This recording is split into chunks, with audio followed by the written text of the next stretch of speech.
Hello, I'm Bookface, and welcome to another video on Lumberjack folklore, which is to say, I'm really tired, so let's put little effort into things. Woo! My motto.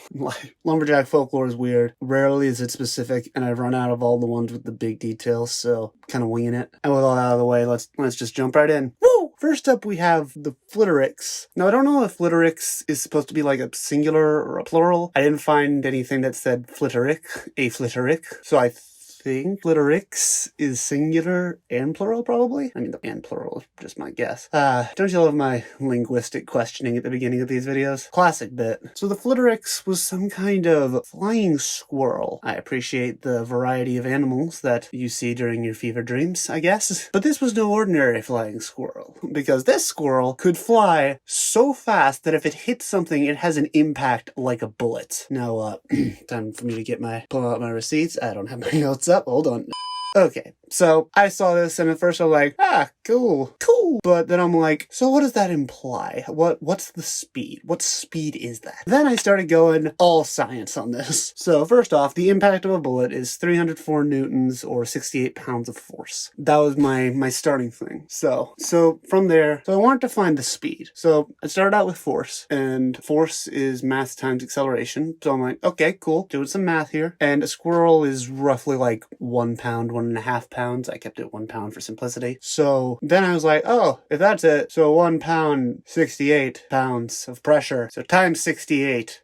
I'm like, but 68 what? I'm like, I still don't know what I'm doing. So I'm like, okay, maybe I should try to find acceleration through its own formula. And acceleration is velocity divided by time. So at that point, I'm like, how do I get velocity? Especially because I don't know how long it takes. That's not what I'm trying to figure out. And I don't really have a recording or anything. So then I was like, maybe if I just like scale it up. So like the average bullet, and again, this is an average, or the number I chose at least, is 0.03 what? Grams, pounds, I don't know. Some unit of measurement. And they move at 2,600 feet per second. Now, that's pretty cool, I suppose. And through that scaling, I came up to 117 miles per hour, which is not accurate, I don't think. Like, I'm not certain, but I mean, like, I've been in cars that have gone close to that speed, not all the way. I don't think that's enough for, like, if a squirrel hit you at that speed, I'm sure it would hurt. It wouldn't feel like a bullet. But then I found out through my own stupidity, I was like, oh wait, if force is mass times acceleration, and I have the force and the mass, then I can just math my way out of it and divide. Force divided by mass equals acceleration. Of course, I didn't figure this out on my own. I looked up a calculator for it, sue me. So the final speed I came up with, and I checked it a couple times, don't know if it's completely accurate, but I don't think anyone really cares. But the final speed I got is 2,199 feet per second, or 1,499 miles per hour, which is nearly twice the speed of sound. That is one fast squirrel. Now, did I need to think this that much through? No, not at all. Am I happy I did? I don't know, man.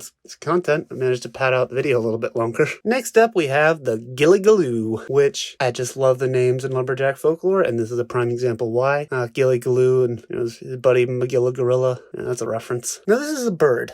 And it's a bird that nests on hillsides. For some reason, lumberjacks really like hillsides and think all the animals like it up there. Now, you might think, hey, but if it lays eggs, won't they roll? But no! They have found a solution through evolution? Which is that their eggs are squared off. Kind of like, so not squares, cubes. Most of them say squares, but like that's not, we live in a world of 3 dimensions. It is not a square, it is a cube. It is the cube. That's what that movie was actually about the whole time. Also, these eggs, unfortunately, just have a bunch of spots on them, and so when they're hard-boiled, they look like dice. Alright, Polly, sorry, I wish it didn't have to come to this, but we got to finish our game of Yahtzee. Hand them over. Hand over your children. Do it. Embrace the power of the dark side. Lastly, we have the Goofang. Another reason I love the names in Lumberjack folklore, which looks like a giant sunfish, or maybe a large type of bass. I didn't find a lot of good resources that said that bass part. Most of them just say giant sunfish. But you know, I just wanted to draw something a little extra instead of just drawing a fish, a sunfish. Which, by the way, I had to look up. I didn't know what a sunfish was. Maybe I'm stupid. I am stupid, but maybe I'm stupid about that too. Maybe comment down below if I'm stupid. And this fish had very sensitive eyes. So its solution for that was to swim backwards. Which, I mean, I guess you could do that. Fish coming through! Fish coming through! It just seems very impractical. And there we have 3 more creatures from Lumberjack folklore. I don't have much of a conclusion, and I've procrastinated making this almost all day, and I have very little time to edit this, so I'm just gonna say, that's that. If you like this video, please give it a thumbs up, comment down below, and subscribe, and I'll see you next time. Bye!